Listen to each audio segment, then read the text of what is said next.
The views and opinions expressed in Unheard Crimes are exclusively those of the host. All parties mentioned are innocent until proven guilty.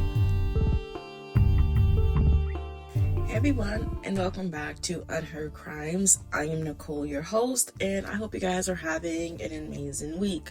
Unheard Crimes is a place where we can sit down, discuss, and uncover missing persons and cold cases that involve Black men, women, and children. So we are back today to do another episode. This is actually episode number 2, and I think this is gonna go up the week of Thanksgiving, so I hope you guys have a great Thanksgiving. So today I'm researching a lot of different cases that I want to discuss, and this is one that I actually went down a rabbit hole on because this is one of those cases that there is so many different speculations of what happened in this case, and you can look at it both sides, and that's like kind of what this case is about. I call it the two-headed sword, where it possibly could be that the person who was convicted of the crime could also be a victim.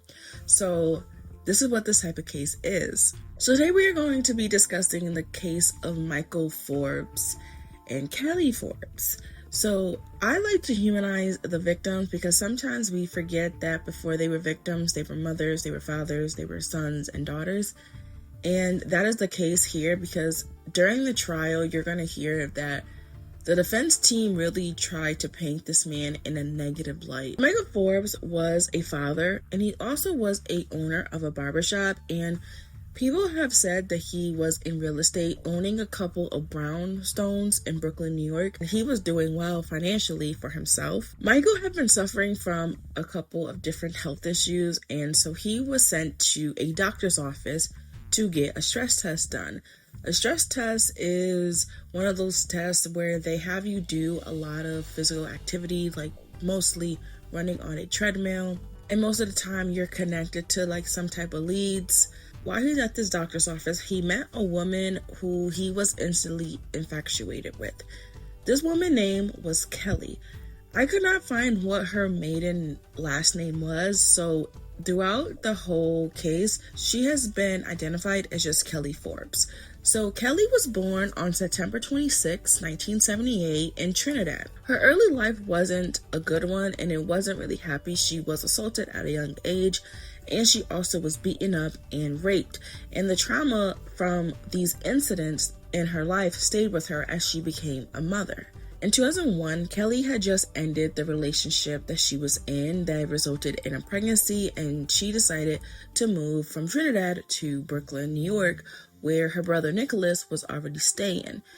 At this point, she was a single parent, and she just wanted to get away from being in Trinidad since that is where all of the traumatic events in her life had happened to her, so she wanted to be near her family. Kelly's brother Nicholas was already living in New York, so it just made sense for Kelly to take her young daughter and move there. She already had him. Soon after she settled in Brooklyn, she started working as a medical assistant at a doctor's office. She was loved and adored by not only her coworkers, but also her patients. Her responsibilities at work was to take blood, do EKGs.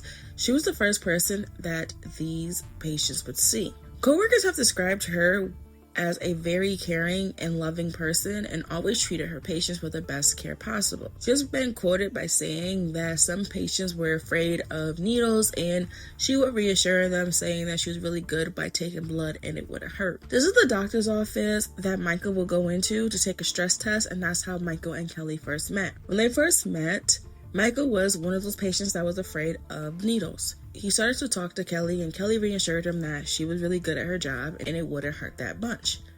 He was surprised after she was done that this was true. Michael has been quoted saying that this was love at first sight for him, and he knew that he wanted to spend the rest of his life with Kelly. He became infatuated after the first time that they met. After the first time that he actually had a conversation with Kelly, Michael left his phone number at the front desk of her job, letting her coworkers know that he had intentions of taking Kelly out. She said she was focusing on her career and building a life for her and her daughter, but also because Michael was 20 years older than her. She also said that Michael's advances towards her felt a little aggressive. She stated this because Michael began sending flowers to the doctor's office every week, to the point where when her coworkers would see flowers being delivered, they automatically knew they were going to be for Kelly. 2 months later, in September of 2006, Kelly finally agreed to go out with Michael. During this time where Michael was asking Kelly out on a date, he was showering her with gifts. But after she agreed to go on a date with him, he bumped up his advances. He was sending her roses to her job on a weekly basis. They would go on date nights to expensive restaurants, and they even went on trips. And Kelly loved it. The way Michael would treat her, she said she felt like a queen. A month after their first date, Michael decided to go out and buy a ring. This wasn't a promise ring for Kelly, but it was an engagement ring. When he proposed to Kelly, Kelly instantly told him no.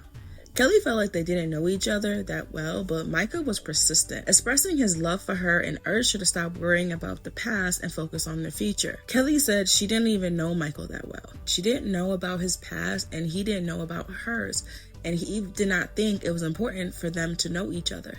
I find this very interesting because I want to know everything about someone I'm dating. Their past is what makes them the person who they are. Kelly, like I stated, had a lot of traumatic events happen to her in her early life. These events could have made her anxiety-ridden, more insecure, always needing to know you're safe and always needing to know she was safe. So I'm just saying that knowing about someone's past is very important. After Kelly rejected his proposal, Michael started to think of bigger ways to get Kelly to marry him. That was his main goal. He wasn't going to take no for an answer. He started sending her $1 million homes, telling her that after they got married, this is the type of house they were going to live in. Soon after the first proposal, Michael would go out again and buy a bigger ring. And he would then propose to Kelly once again. Instead of rejecting Michael the second time, Kelly agreed to marry him. Kelly has stated that she agreed to marry Michael because she wanted to be happy and she wanted her daughter to be happy. I understand that you want to be happy and you want your daughter to be happy, but to agree to marrying somebody because you just wanted to be happy, not because you cared about this person, you love them, is a clear sign to me that she didn't care or love Michael at this point. A year after meeting, Michael and Kelly would get married. This wedding was Kelly's dream. She wanted a Caribbean wedding, and Michael made that happen. It was a beautiful wedding, and their honeymoon was no different. Michael's family had strong feelings about this wedding and this relationship from the very beginning. His mother actually compared a part of the wedding that included drums to a human sacrifice. After the wedding, Michael surprised Kelly with a split-level waterfront home in Merrick, New York. Merrick, New York is about an hour drive away from Brooklyn. The house was beautiful, but Kelly had no desire to live there. She did not have a car, so she would have to take the train back and forth to Merrick to Brooklyn. It was a very long commute for her. She still worked in Brooklyn, and her daughter's school was in Brooklyn, and she didn't want to move her. She also felt that if she completely lived in Merrick, she would be completely isolated from her friends and her family who still lived in Brooklyn. Kelly also said that she felt during this time that Michael wanted her to stop working, and he also started to not like the amount of time that she was spending with her daughter. If this was true and Michael did not like the amount of time that she was spending with her daughter, this should have been a big red flag. I am a parent, and anybody I'm dating or let alone married to, has a problem with my children and the amount of time I'm spending with them, they have to go. Kelly also has stated that during the time she was working in Brooklyn, Michael would fire babysitters that she would hire to look after her daughter after school while Kelly was still at work. This would cause Kelly to have to call out the next day, threatening her employment status. She also said that he began to abuse her emotionally, mentally, and physically, telling her that she couldn't go to Brooklyn where her friends and her family was. Kelly said at one point, he almost pushed her down a flight of stairs in front of her daughter. Kelly has also said that during this time, she would call his parents and tell them what was going on in her marriage, but they have denied these claims. The issue with the time Kelly was spending with her daughter would turn into arguments between Kelly and Michael. And within 2 weeks of them returning from their honeymoon, Kelly was ready to call it quits. When Kelly told Michael that she wanted the divorce, he reportedly started laughing and telling her, "You're never leaving me." Kelly and her daughter eventually moved back to Brooklyn with her brother. And Kelly would occasionally travel back to Merrick and would stay the night with Michael occasionally on the weekends. According to Kelly, during this time of the separation between the couple, Michael started to drink heavy. The move back to Brooklyn caused the couple to argue even more than they were already arguing, and it was taking a toll on Michael. One night, Michael would wake up with severe chest pains. Kelly was not in the house, so Michael called his parents, and they called the ambulance to go to Michael's house. Michael was rushed to the local hospital and was told he was having a heart attack. When he was in the hospital, his family was always there. Kelly, however, rarely even showed up. When Michael's family would ask him about Kelly's whereabouts, he would always make a reasoning for her not to be there. Either her daughter had something going on at school, or she had to work over. It was always an excuse. One of his family members said it was kind of like he was embarrassed over the fact that his wife wasn't there during the time he had a heart attack. When Michael was finally discharged from the hospital, his main goal was getting peace back in his life and getting his wife back in the home. Seeing that the distance was taking a toll on him and his marriage, Michael decided to buy Kelly a car. He bought her a brand new Mercedes-Benz C300 for her commute back and forth to work. But this didn't fix things at all. It just gave Kelly more freedom to go to Merrick as she wished. After Kelly was gifted the car from Michael, she would still stay in Brooklyn during the week, and then she would travel back to Merrick on the weekends. This to me isn't that weird because I know people who are married and specifically from where I live in New York, but they have two separate places where they live. My mom is one of them people. My mom lives in the city and works in the city during the week, and then Friday evening or Friday afternoon, she travels to upstate where her house is, and she's there until Monday morning. On November 21st, 2017, it was Thanksgiving Eve, and Kelly was in her daughter's room like she was most nights. She was tucking her into bed and just being a mom. Kelly's daughter was having a hard time adjusting to her new life. She's born and raised in Trinidad, and now she's in Brooklyn, and it's a different environment, a different culture, and now she's living in a house with her mom and a man that she didn't really even know. While in her daughter's room, Michael started to get upset over Kelly still being in there. To de-escalate the argument, Kelly promised to talk to Michael after she was done putting her daughter to bed, but Michael was still furious at this point. While putting her daughter to bed, Kelly fell asleep in her room. She woke up sometime during the night and went into Michael's room where he was still furious from her being in her daughter's room this whole time. He told her to get out the room and go sleep somewhere else. Kelly walked out the room, grabbed a comforter, and went to the living room and made a bed on the couch. Kelly fell asleep, and around 7 a.m., Kelly woke up to see Michael coming towards her. As he approached her, he started yelling at her, expressing all of his frustrations. Kelly said she told Michael, "Since I make your life so miserable, I'll just leave." And once again, he started to laugh, saying, "You're not leaving me." Kelly said every time that she threatened to leave Michael, he wouldn't take her serious and he would laugh. Michael left the room and Kelly proceeded to fall back to sleep. An hour later, Kelly woke up again and she saw Michael coming towards her once again. She thought he wanted to fight some more, and so she proceeded to raise up off the couch into a sitting position. When Kelly looked up towards Michael, she saw something in his hand. As he got closer to her, she saw that it was an electrical cable. Kelly said as she was sitting on the couch, Michael came towards her and wrapped the electrical cord that he had in his hand around her neck, trying to strangle her. In the midst of the struggle, she managed to knee him in his groin and got the cord around his neck. It is believed that Kelly was sitting down onto the couch and Michael was over her with the cord. Kelly said after she kneed Michael grabbed her neck and started to choke her. And that's when she decided to pull the cord that she put around his neck, hoping that maybe that would let her go. She said she wasn't trying to hurt him, she just wanted him to let go of her throat. Kelly said she continued to pull the cord that was wrapped around Michael's neck until he went limp and fell to the floor. At 8:45 a.m., Kelly placed a call to 911 telling them that Michael was unconscious. At 8:17 a.m., Kelly would place a call, but it wasn't to 911. When Kelly finally called the police at 8:45 a.m., she told them that Michael was unconscious.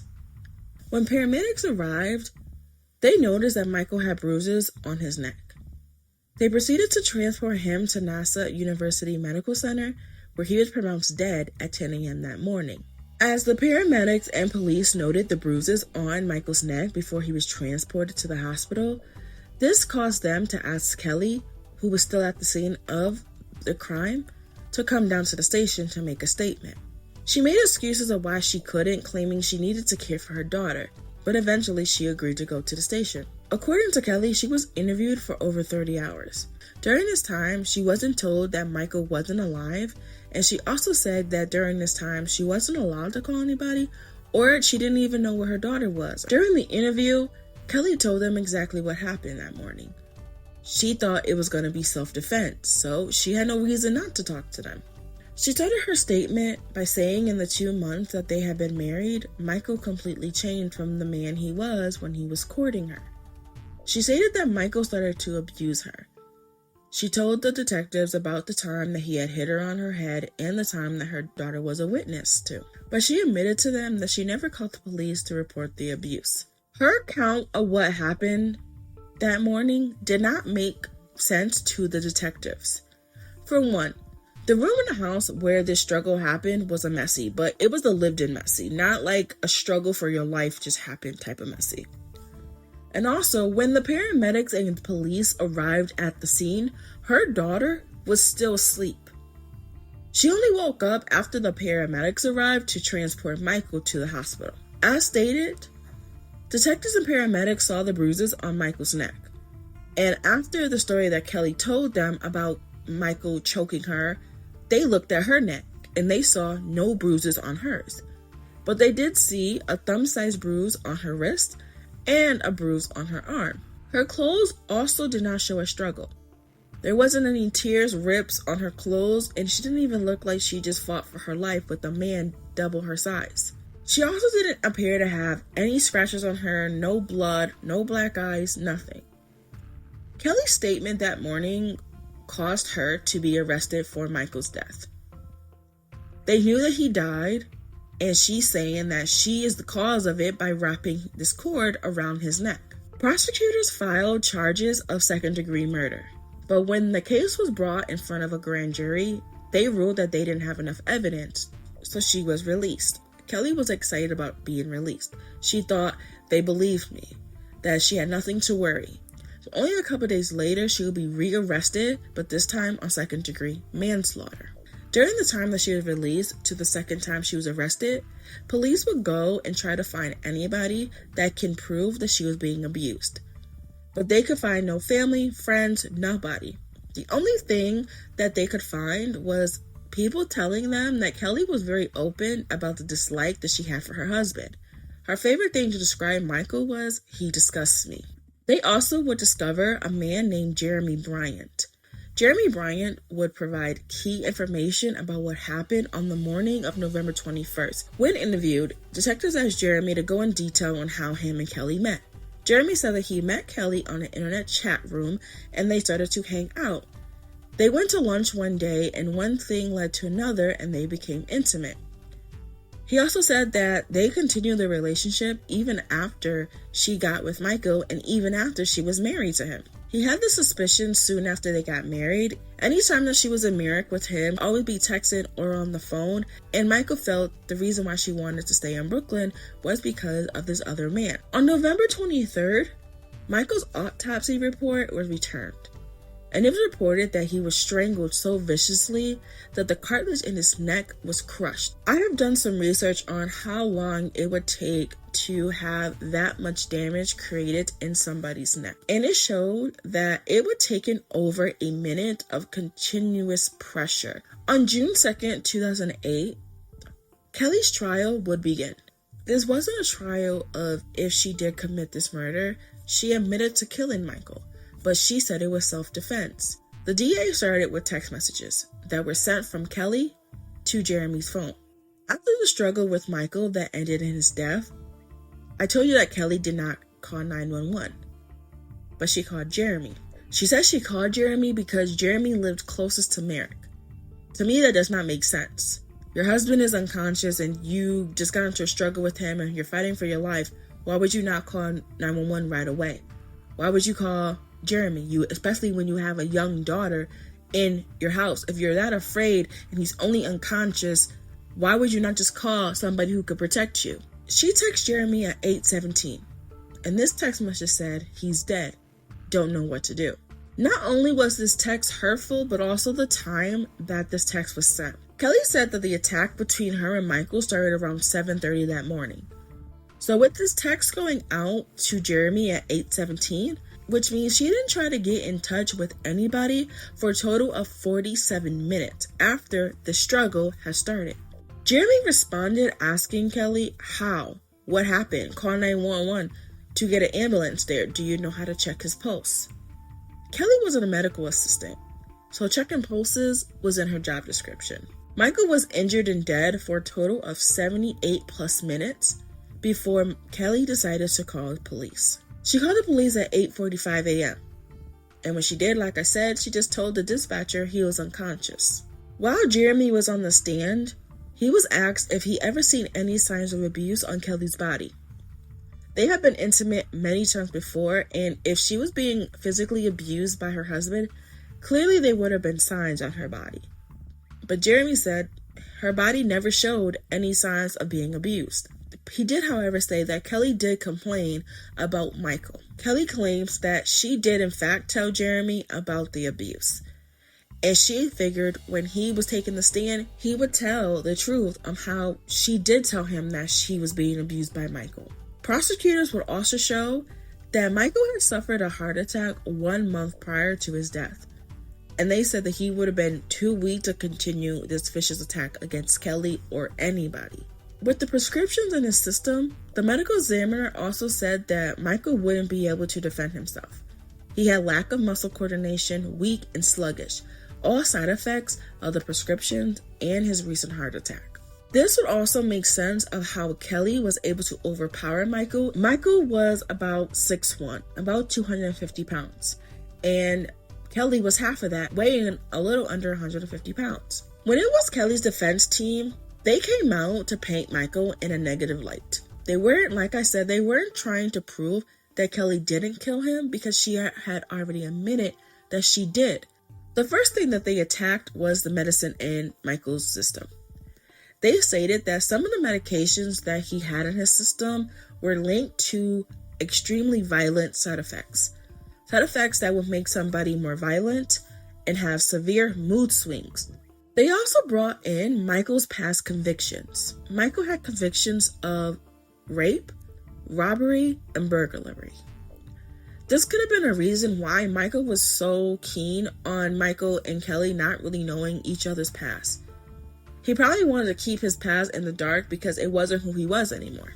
These charges came about when Michael was supposedly a drug dealer. Somebody who was working under him didn't want to pay him, so Michael went to his house, duct taped his girlfriend, and assaulted her until the man paid Michael what he owed. He ended up spending a little over 4 years in prison for this charge. He also pled guilty to criminal possession of a weapon and criminal possession of controlled substance after another arrest in 1983. All these charges were decades old. Michael went to prison, found a trade, and when he was released, he opened up his barbershop. His barbershop would come into play for the defense as well. The defense would claim that Michael was claiming a little over $45,000 a month in income. Kelly's defense team claimed that there was no way he was making $45,000 in income just from cutting hair. Michael's parents said that he was a legitimate business owner and was not using his barbershop to launder money or do anything illegal. He left that part of his life in the past. On June 16th, the jury went back to deliberate. They would deliberate for 3 hours. And when they came back soon, Kelly and her defense team were optimistic. The jury found her guilty of second-degree manslaughter. Kelly was not expecting this. She started to cry and she was in disbelief. 8 weeks later, Kelly would be brought back to the courthouse for sentencing. She was facing 25 years, the maximum amount allowed under her charge of second-degree manslaughter. She knew that she did something wrong and hurt somebody, but she didn't think that she would be charged for the maximum amount. Before sentencing, she asked the judge if she could make a statement, where she said, and I quote, "My life in Trinidad was not easy. When I was 19 years old, I was kidnapped and assaulted at gunpoint. A few years later, I became pregnant with my beautiful daughter. Her father and I were not married, so this made me a single parent. When I was 24, I was raped. Thereafter, I moved to the United States to live with my brothers. I thought my daughter would have a better life and more opportunities here. Michael pursued me with flowers, gifts, and trips. He promised me and my daughter a better life. He said he wanted us to settle down and build a family together, and I believed him. Your Honor, I thought Michael was a changed man. While he courted me, he promised me the world. I encouraged him to stop smoking, to stop drinking. I even encouraged him to eat better and to start exercising. I never asked him for anything. All I wanted was a safe, stable home for me and my daughter. Michael promised to give her one." End quote. Kelly would also claim that Michael changed after the wedding, saying, and I quote, "He tried to isolate me from my friends and my family. He didn't want me to work, and he didn't want me spending time with my daughter. He began to abuse me emotionally, mentally, and physically. He told me I couldn't go see my brothers in Brooklyn because they had enemies." At the end of her statement, she asked Michael's family for forgiveness, saying, "I am deeply saddened by my husband's death. I pray for forgiveness, and I hope in time the Forbes family, will understand that I acted in self-defense. I pray that you show me mercy and understanding when you sentence me." End quote. Kelly was facing 25 years, and that was the maximum that she was allowed. The judge gave her 4 years less than the maximum, at 21 years in prison. When she was sentenced, Michael's 15-year-old daughter at the time spoke at her trial, saying, quote, "Why did you do this to my father? He was my best friend. One day you will be able to see your daughter again, but my father will still be dead." End quote. She has a release date of November 2034. She has said her main goal now is to get out of prison and be reunited with her daughter, who has lived with her parents back in Trinidad since her arrest. Everyone can agree that the death of Michael Forbes is a tragedy, but whether Kelly acted out of fear for her life or the intent to kill him will always be argued. Michael wasn't a perfect angel, but he turned his life around, and I believe he truly did love Kelly. I also believe Kelly looked at Michael as a stable man who could protect her and provide for her family. During her plea, not once did she say that I loved Michael and I cared for Michael. It was always what Michael did for me that changed, what I encouraged him to do. I never asked him to do anything. This is one case that we would really not know what transpired that early morning.